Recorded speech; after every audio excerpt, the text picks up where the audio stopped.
Alleluia. Om Mani Padme Om. Allah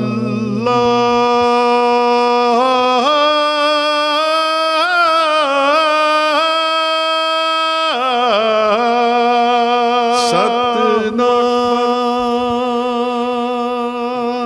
Welcome. You're watching Harmony and Diversity, and again we're speaking with Jessiee Kaur Singh, a peace and rights activist.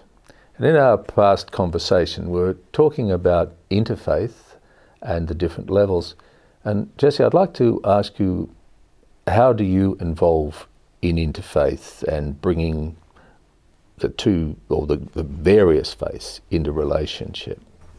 I suppose, like I'd said in our last week's program, that Sikhism was born out of an interfaith. The Guru Nanak had traveled around the world bringing faith people, faith leaders together, and his mission was that we all have to live together as community. And I've been very passionate about this right from the start, so that's why as soon as we had established the Sikh Gurdwara, I started working on interfaith. And one of the ways of, interfaith is not just a few hours getting together and, yarning away. But beyond that is actually try and do programs where we can actually bring grassroots, the academics and the government together. And since I've been in Melbourne for the last 10 years, Common, the Centre of Melbourne Multifaith, would take on a very serious project on International Peace Day, UN International Peace Day, which falls on the 21st of September.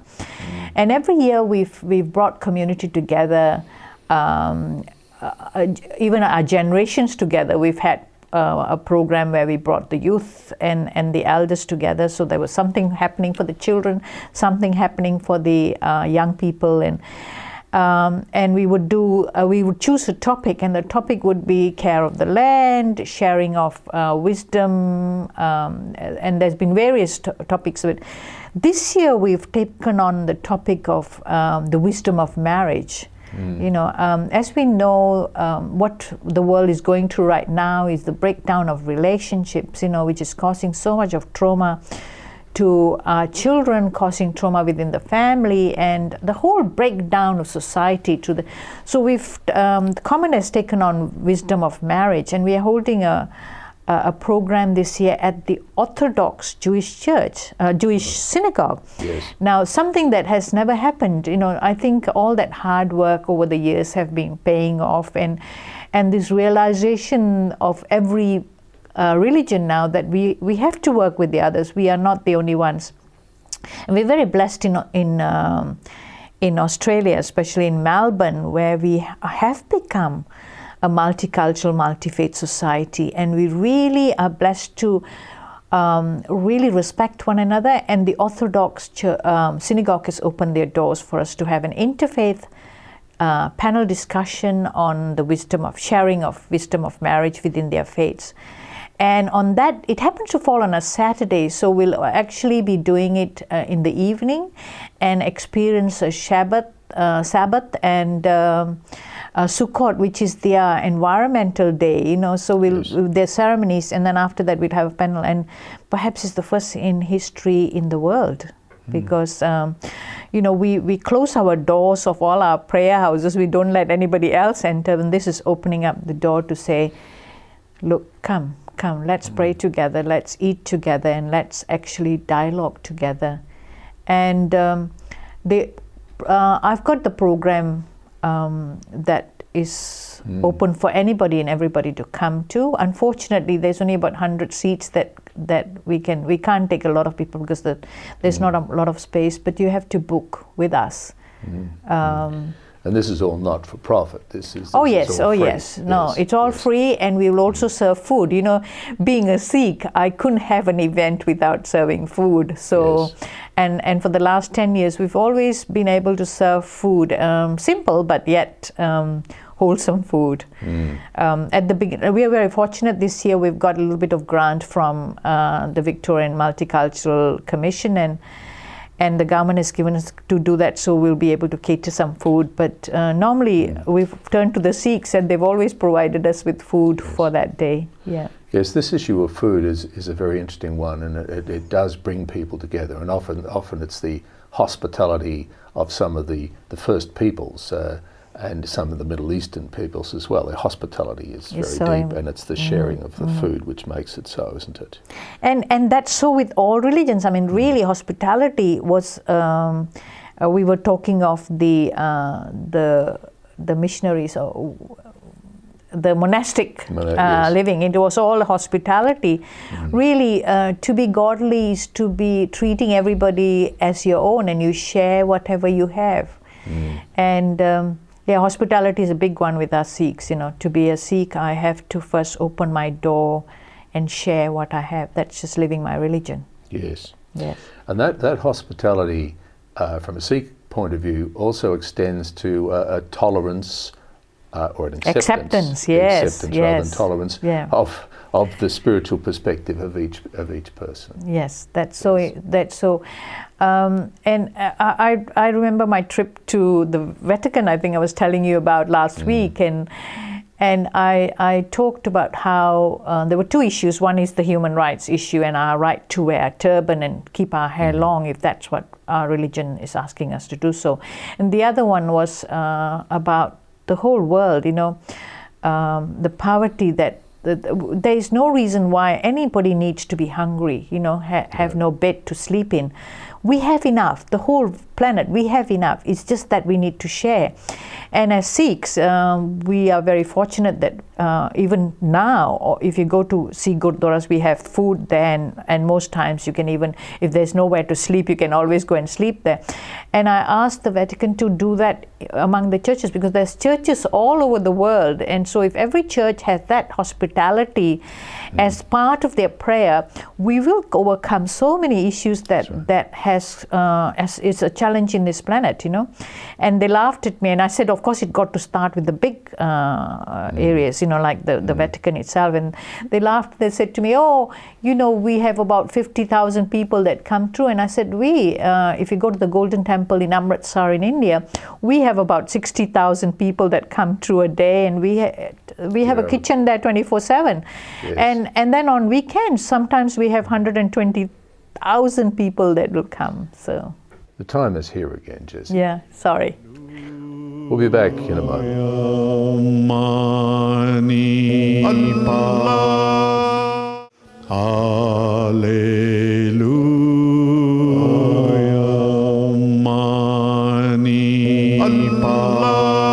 Welcome back. You're watching Harmony and Diversity. We're speaking with Jessiee Kaur Singh, a peace and rights activist. I think it was either early this year or late last year, there was a pretty important gathering up north in Queensland. It was a solar eclipse. It's the Yarrangbar collective, was it? Yes. You were there. Yes, I was there. I was very fortunate. It was an Indigenous First Nations gathering for the eclipse. It was very special. I think this eclipse comes every 60 years or something like that, And it was happening sometime in August last year. I can't remember the exact date. Yes. I think it was 26, but I'm getting old. But I was very fortunate to be invited, and it was such an honor to be at Yarrabah with the elders and the young people of Yarrabah. They had invited people from around the world to be. It was an international gathering, and it was so special. It was the first time in history there was a revival of the fire ceremony that took place, a ceremony that has been forgotten by our First Nations people. Interesting phenomena that's taking place. Many of the rituals, many of the sacred things that were forgotten over the whole white-only policy that had taken place has started coming back. Yes. There is a practice that slowly there's a reminder, language and ritual. So the fire holders, the Yarrabah community, the elders were the fire holders, and they decided to call on world community to come to do a ritual. And I tell you what I brought into that ritual was the multi-faith part of it. And which was really welcomed, when the ceremony took place, when the eclipse actually took place, we all were wearing that eclipse goggles on our eye, because you can't look in the sun.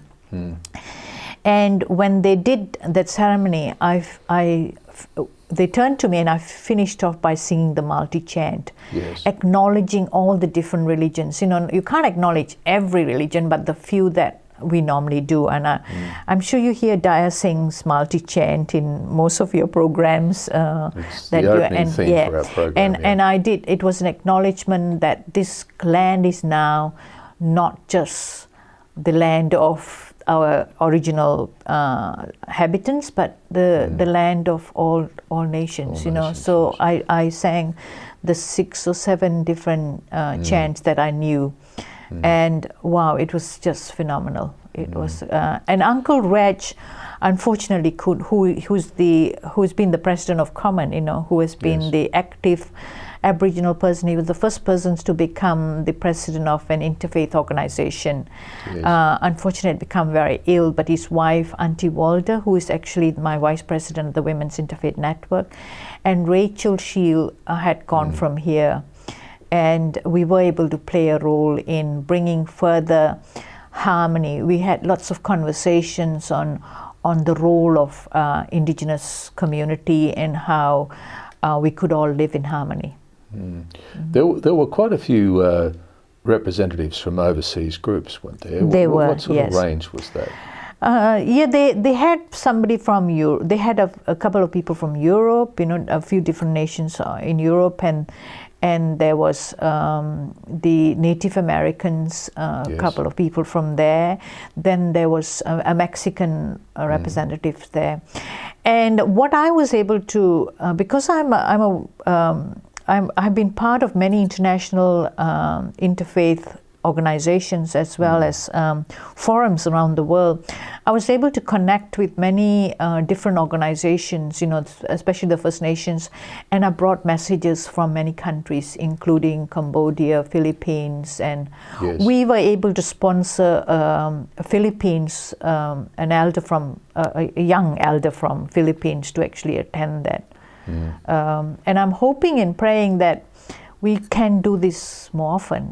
We need to bring people. The face-to-face meetings are so important. That's what we do to our events that we hold. We can all have dialogue, but having face-to-face dialogue is so important, and break down this pain and sadness and the distrust that has been inbuilt, to say, hey, hold on, we're all the same, we all have red blood. I think red blood going through our bodies. Some of them might claim it's blue, but and that we eat and let's live here together. Yes. What was some of the outcomes from that meeting? Were there any key point outcomes which...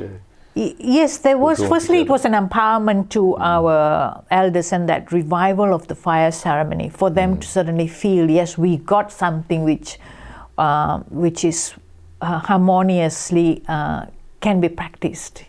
So that empowerment and the young people, that the dialogue that they had with us, with people from all over. So the whole Yarrabah nation was empowered, and there was Indigenous people from Queensland, from all different areas. In fact, we had a strange phenomena that took place. We had one other elder who was also a fire holder of his tribe, who actually passed away on that moment when that eclipse took place. While there was a birthing that took place, there was also death. He was in a tent just a few yards away, and he actually died. He passed on, and at his passing on, again, I felt, being a nurturer, I was able to play a role in helping nurture his daughter and his nephews that he had brought along. And also they wanted us to do a multi-faith prayers, which we were able to do. And it was a phenomena that there's still much to be done. Yes. Which we haven't been able to follow through. Because from there went on, after that was the 12-12-12 ceremony that took place with the Mayan community in Guatemala that I was also part of. Now the Mayans have been around for a long time, but we can't be, so we'll go to a break and we'll pick up on the Mayans in a moment. Sure, thank you. We'll be back in a moment. Mani Allah, Alleluia, Mani Allah. Welcome back. You're watching Harmony and Diversity, and we're speaking with Jessiee Kaur Singh, a peace and rights activist. Now, when we were speaking in the last segment, you were just about to launch into a description of the Maya experience that you had. Mm-hmm. Please, Jessiee. You know, what's happened historically, and everybody has talked the Mayan calendar we mentioned, yes. and we talk of the end of the world, and the Mayans have predicted that 12-12-12 was the end of the world. But what it was not really end of the world, but a rebirthing of another cosmic energy that it is. And I got invited by the Mayan community to actually attend ceremonies in Guatemala, in the hills, at some of the old Mayan temples. So I did go for it, and I was able to take my daughter Jamil, who's been our projects manager, who's been trained in this interfaith area since she was a little girl, and is beginning to do a lot of work with me.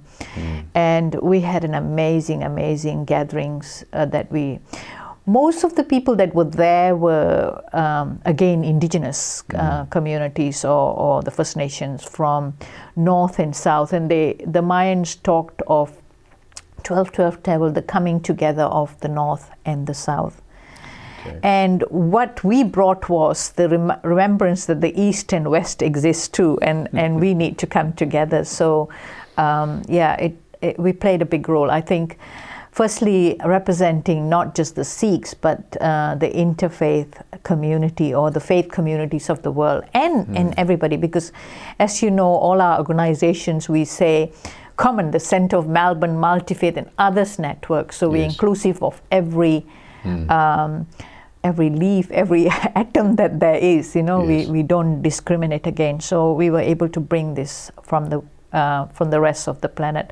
And every time they talked of the north and south coming together, I would say yes, and the east and the west. Yeah. So they talked of the condor and the eagle coming together.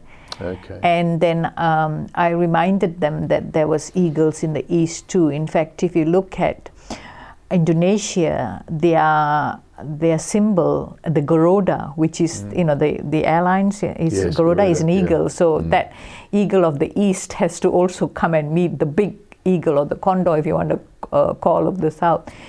And it was fantastic. Every time they started the ceremony, we would do the multi-chant. We would finish with the multi-chant with the meal there. You know, it was just phenomenal. And for me, it was like going home in many ways. I was just so amazed, because those Mayan people look like my own community in appearance, in their behavior, in their rituals and culture, their embroidery and their dress. It was, and Jamil would say, oh my God, that looks like Auntie so-and-so, and that looks like Uncle so-and-so, and that looks like Grandpa, and that.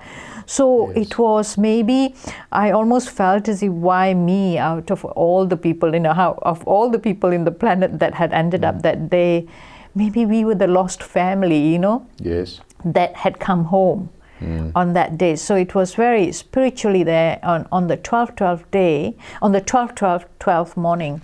We actually started off with rituals in the morning, and being part of it was just amazing.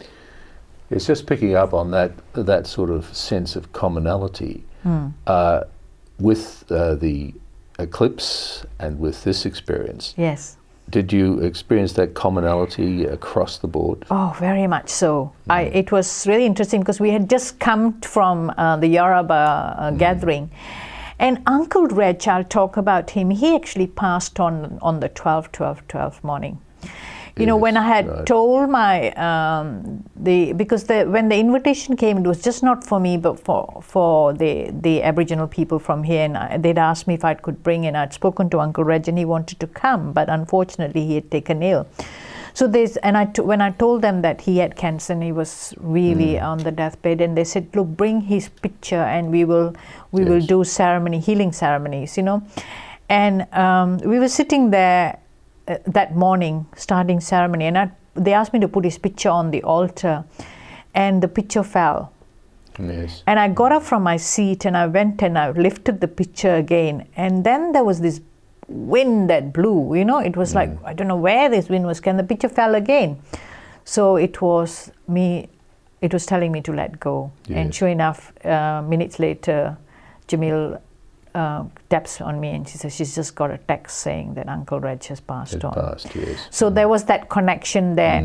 That connection with the eclipse, the fire ceremony, and the birth of that fire ceremony, and the passing of an Aboriginal elder who was from Mackay, he passing, and then Uncle Reg passing, and then with the community, and during that period there was many elders who seemed to have passed away.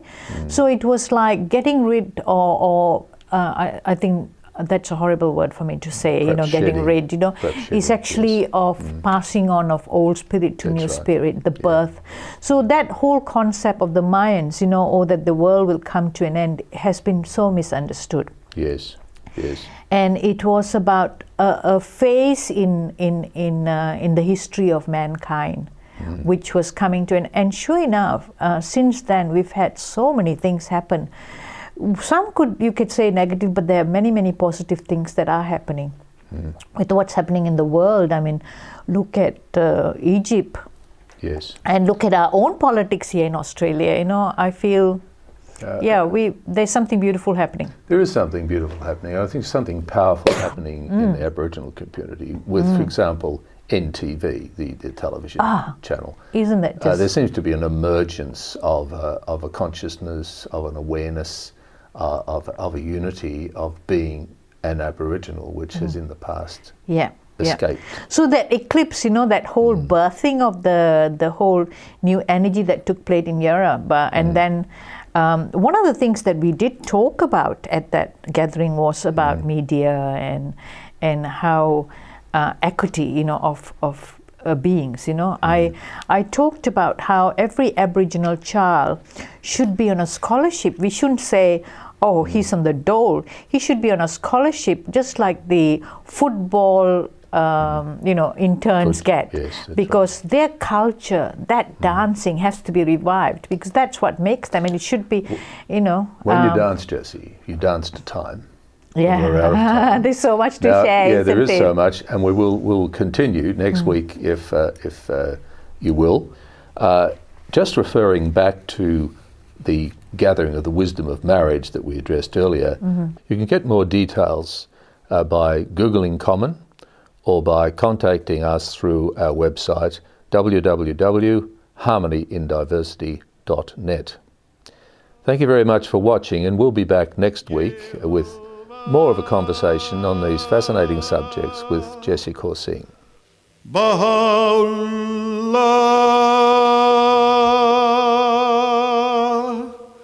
Shanti Om.